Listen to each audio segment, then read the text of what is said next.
Welcome to another edition of the Reidsville Chamber of Commerce News and Views Show. I'm your host, Diane Sawyer, President and CEO of the Reidsville Chamber of Commerce. Today's guest we have with us, President and CEO of the HOSPICE of Rockingham County, Lynn Flanagan.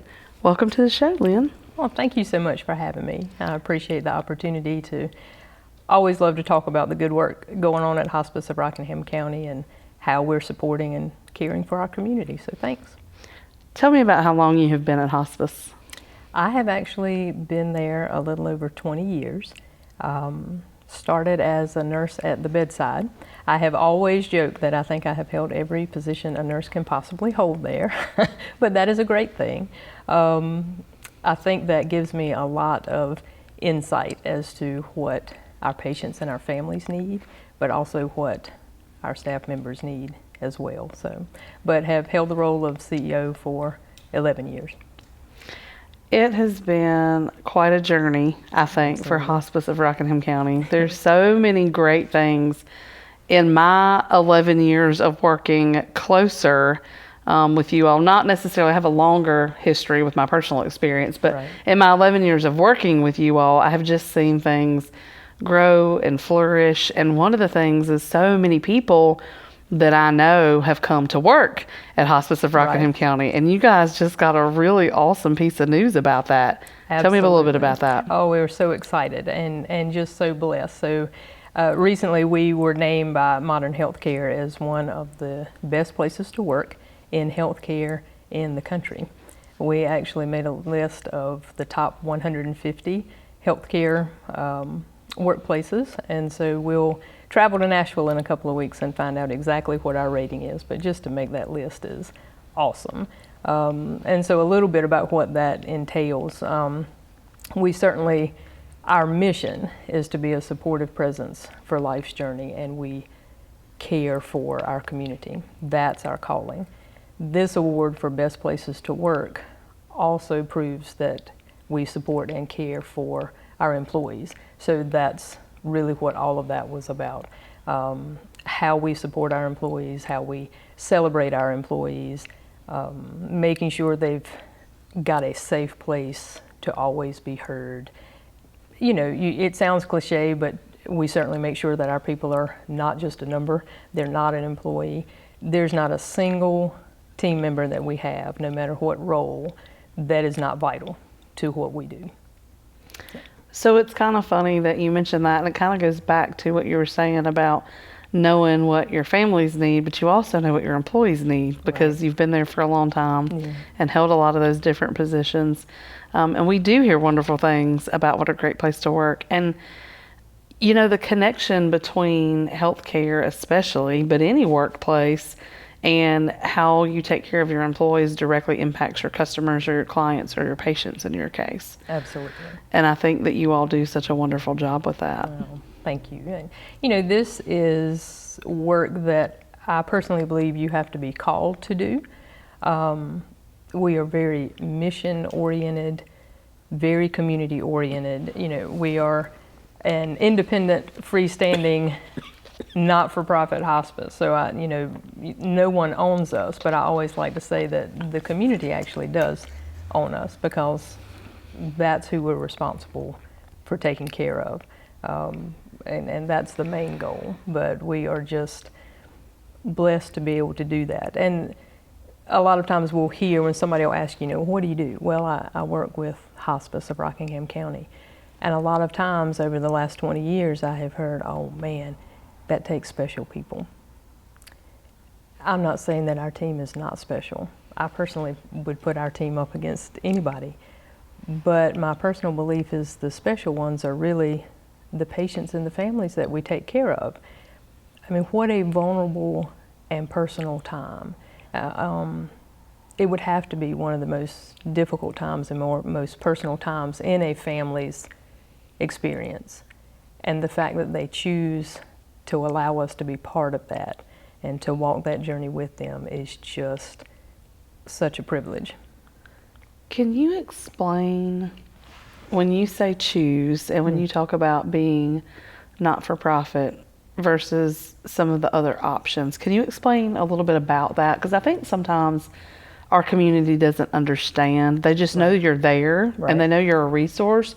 But I think it's important, especially for our businesses and for our community members, to understand how our hospice works and why that's so important, that you're funded by the community or by the grants that you get versus, and that the way that it works, and that you're not for profit. Right. And I appreciate you bringing that up. You know, back in the day when I first started there, I could have picked up the phone and said, "Hey Diane, this is Lynn from hospice," and you knew exactly where I was calling from. Things have changed and there is actually a lot of competition. And you're right, a lot of our community, they don't realize that. I do talk to a lot of people that they think hospice is like one gigantic umbrella, and all hospices are the same, and that's just not true. So we would encourage people, if they need hospice services or palliative care services, to make sure you ask specifically for Hospice of Rockingham County.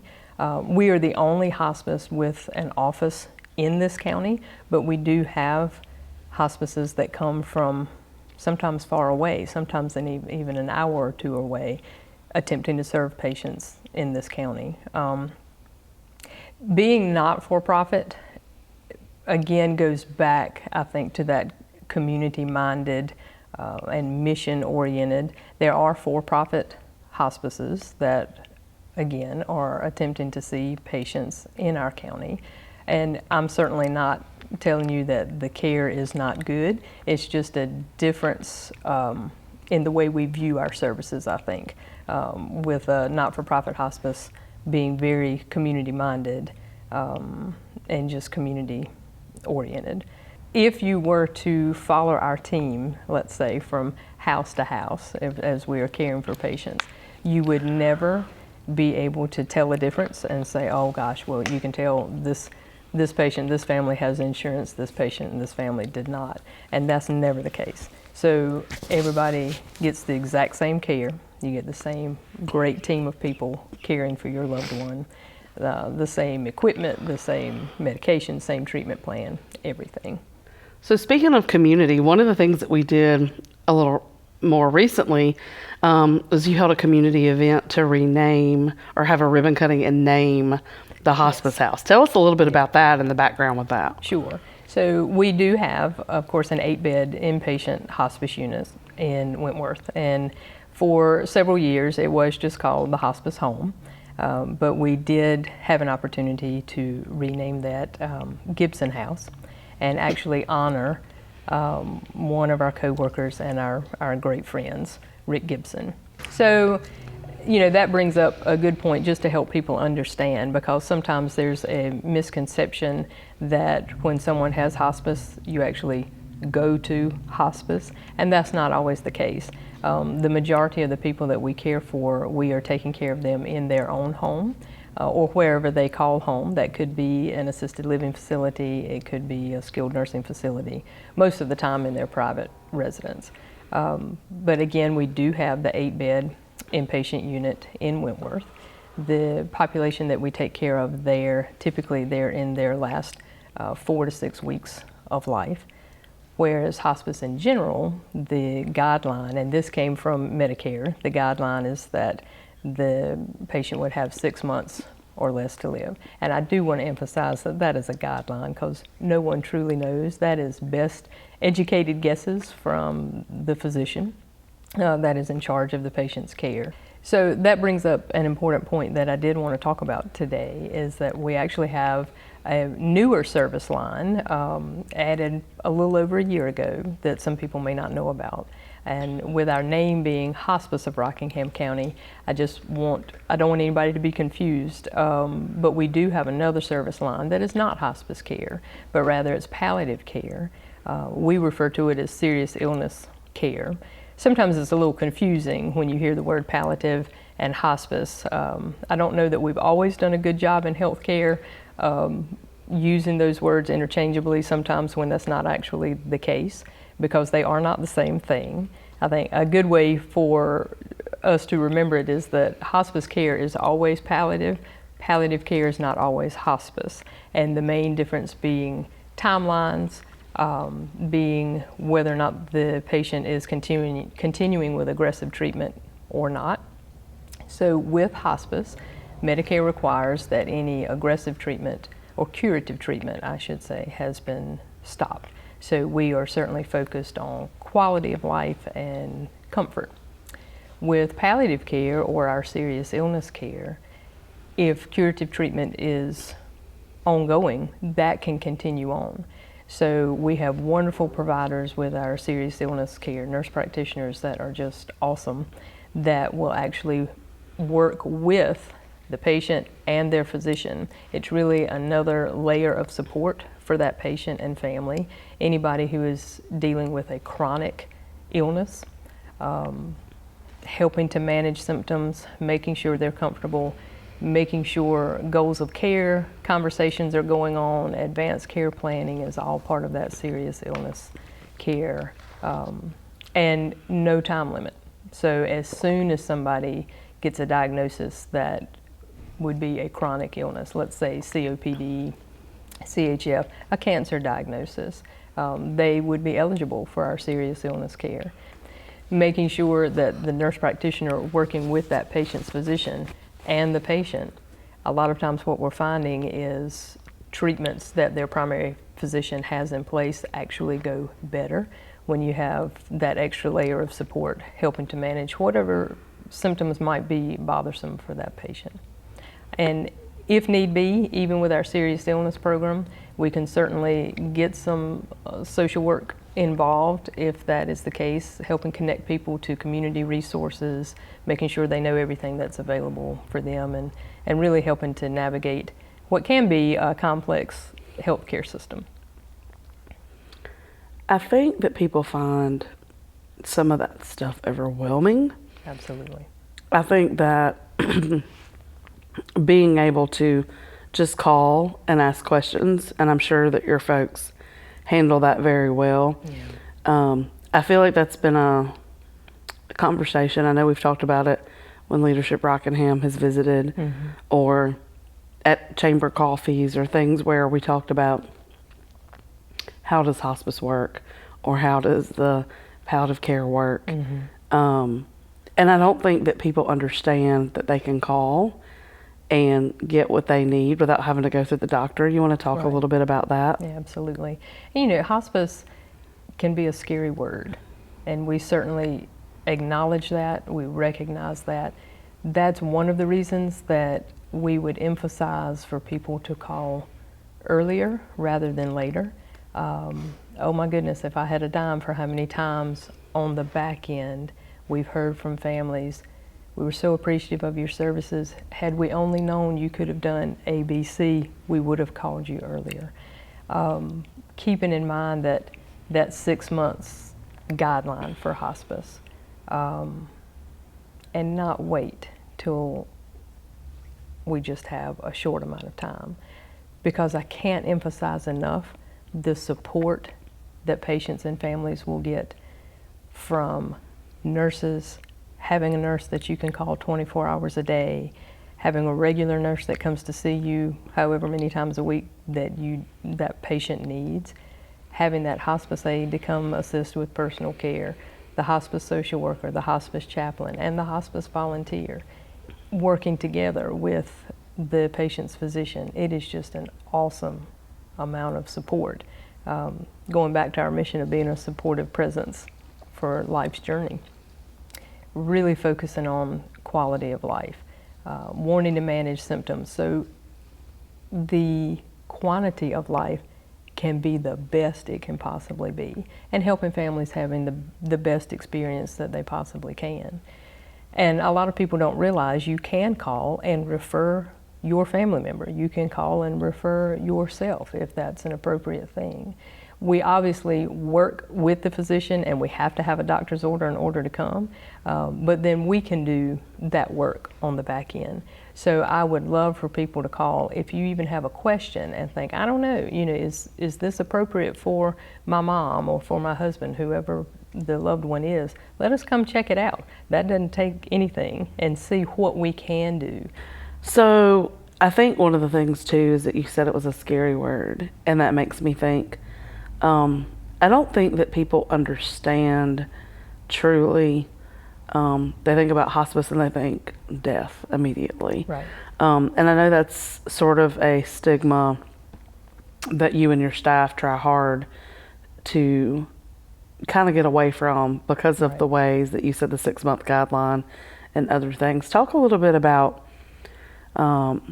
maybe, is there a good example of somebody who wasn't in their last days or right at the end? Do you have a good, example of what that looks like or why that would be important for a family so that maybe somebody can Sure. relate to that? Absolutely.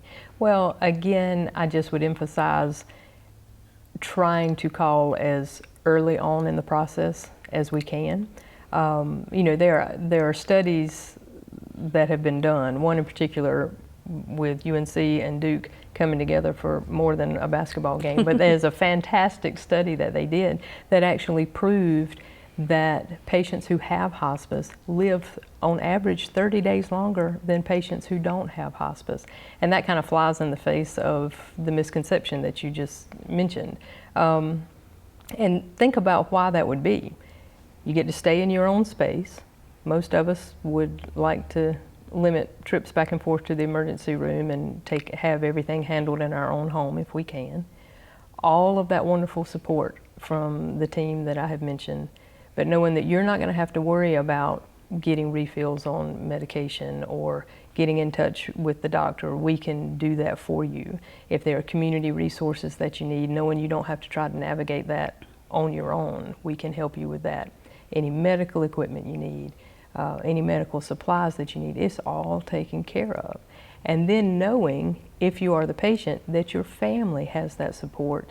Even after the patient passes away, we have fantastic grief and bereavement support for up to 13 months after that death, or as long as that family feels like they need that. So just getting that support early on is a wonderful thing. But a neat thing that a lot of people don't realize, and we have had some wonderful examples of this, is the fact that with our hospice patients, if they want to make that family reunion or take that trip to the beach or do things like that, we can actually get a travel contract with another hospice and connect them just in case. You want to go to Myrtle Beach, and that's where the family has rented a great big house, everybody go have a good time, we can get in touch with the hospice there just in case you need something. So you don't have to have that break in service.